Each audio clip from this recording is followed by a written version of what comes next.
श्री गुरु भक्ति योग। जो कोई मनुष्य दुखों से पार होकर सुख एवं आनंद प्राप्त करना चाहता हो, उसे सच्चे अंतःकरण से गुरु भक्ति योग का अभ्यास करना चाहिए। गुरु के पवित्र चरणों के प्रति भक्ति भाव सर्वोत्तम गुण है। इस गुण को तत्परता एवं परिश्रम पूर्वक विकसित किया जाए तो इस संसार के दुख और अज्ञान के कीचड़ से मुक्त होकर शिष्य अखुट और आनंद और परम सुख के स्वर्ग को प्राप्त करता है। प्रारंभ में तरंग के रूप में दिखने वाली विषय वृत्तियां कुसंग के कारण महासागर का रूप धारण कर लेती है। अतः कुसंग का त्याग करके आचार्य के जीवन रक्षक चरणों का आश्रय लो। अगर आप गुरु सेवा में रममाण रहते हैं तो आप चिंताओं को जीत सकते हैं। सब चिंताओं का यह अचूक मारण है।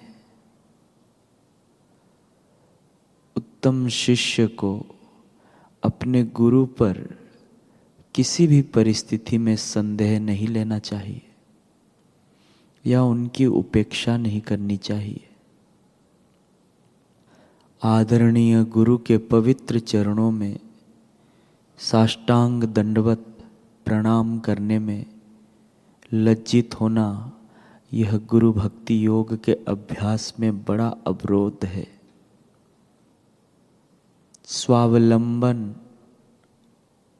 आत्मन्यायीपन की भावना, मिथ्याभिमान, आत्माभिमान, अपनी बात ही सत्य है ऐसा मानना, आलस्य, हठाग्रह, कुथली, कुसंग, बेईमानी, उदंडता, काम, क्रोध, लोभ और मैंपना, ये चीजें गुरु भक्ति योग के मार्ग में महान भय स्थान है।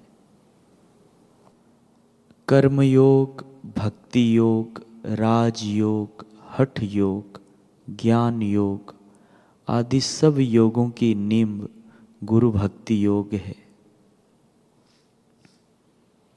जो शिष्य मानता है कि मैं सब कुछ जानता हूं, वह मैंपने की भावना के कारण अपने गुरु से कुछ भी नहीं सीख सकेगा।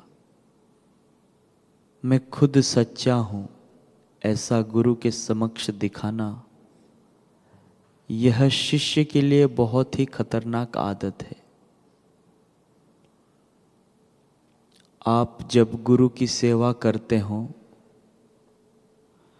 तब नम्र, मधुर भाषी, मृद और विवेकी बनो। इससे गुरु का हृदय जीत सकोगे। गुरु के समक्ष वाणी या वर्तन में कभी उदंडता मत दिखाओ।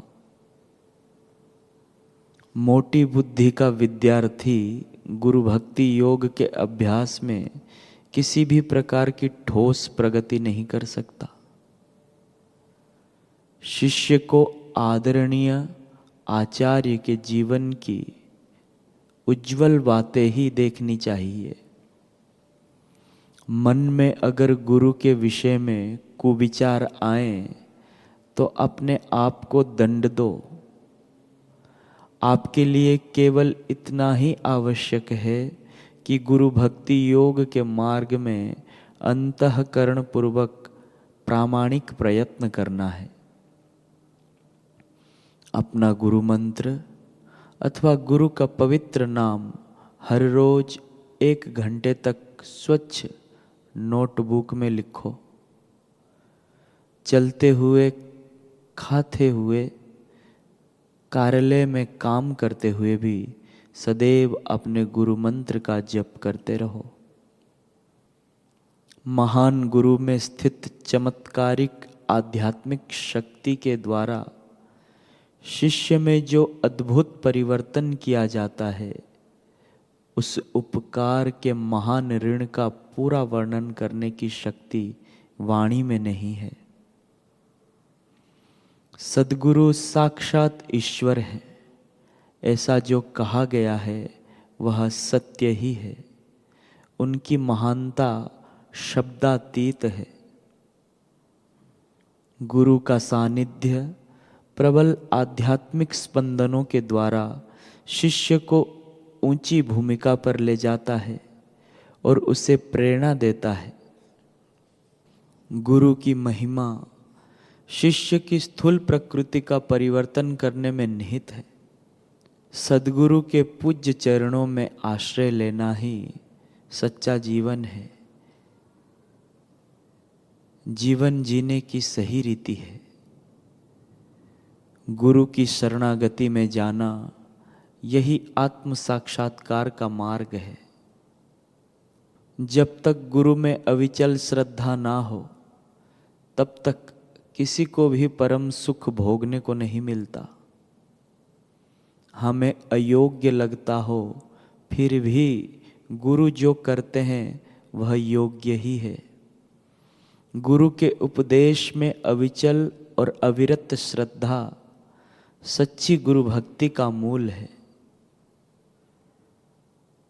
गुरु सदैव अपने शिष्य के हृदय में बसते हैं। कबीर जी कहते हैं, गुरु और गोविंद दोनों मेरे समक्ष खड़े हैं, तो मैं किसको प्रणाम करूं। धन्य है वे गुरुदेव जिन्होंने मुझे गोविंद के दर्शन करवाए। केवल गुरु ही अपने योग्य शिष्य को दिव्य प्रकाश दिखा सकते हैं। गुरु अपने शिष्य को असत में से सत में, मृत्यु में से अमरत्व में, अंधकार में से प्रकाश में और भौतिकता में से आध्यात्मिकता में ले जा सकते हैं।